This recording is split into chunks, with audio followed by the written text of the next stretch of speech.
Hi guys, welcome to my first YouTube video. My name is Kholiswa and today I'll be showing you how I did this afro. A lot of people think it's my natural hair, guys. It's actually not. This is not my natural hair. Let me show you. I don't know if you can see that, but it's not my natural hair, guys. It is really not my natural hair.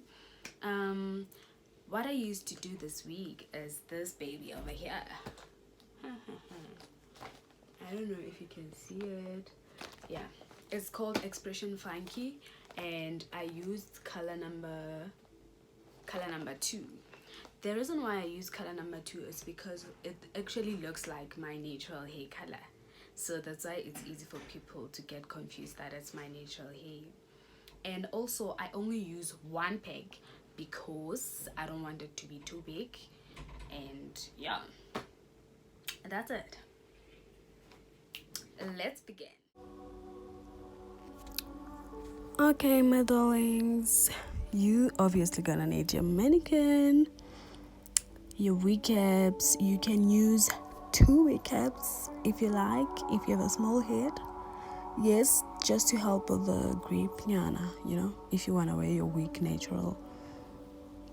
And if you have a big head like me, darling, just use one, my darling, and stretch it towards the eyebrows of the mannequin and towards the ears so that it can stretch, babes. I mean, you don't want woody after so delay your wig, then it doesn't fit you. Oh my god, what a waste of time. Imagine. Okay, another trick is that you should use your hair bundle, and it's, they come double sometimes. Yeah, use it in that double state. Don't try to separate it, because if you separate it, my darling, you're gonna take 2 hours to do this week while you can do it in 1 hour. And I start on the corner of the mannequin. That's my head mark. As much as they're landmarks, I believe there should be head marks. Like I used to, you know what I used to do? I used to highlight the mannequin to give it the number of tricks I want. Like, guys, I've been doing this thing for quite some time. So as you can see, I'm just going in and out, in and out. That is just how I do my wigs. Nothing tricky. I feel like this is the best way to learn, not that other technique whereby you tie, do like funny stuff. No, that is, I think if you already know how to do wigs, that one you can use. But if you don't, this is your best friend. This one of going in and going out, it's like the easiest. It's just like when you sew clothes. Just that when you sew clothes, you are going like vertically. I mean,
just wait to see the final products. Just be patient with me, my darling. Okay. Yes, we are done. Look how cute it is. Finally done. This is how a complete wig looks like. You can go on and trim the parts you don't like, you know, these parts, to give it a nice shape and nice size. And if you feel like there are parts where it's a bit light, you can go on and add something. Yeah, if you don't like that, you can go on and add more. Yeah, and please subscribe, because I'm coming with another video whereby I show you how to install your closure and how to install your hair bundles. Thank you for watching. Until we meet again, ciao.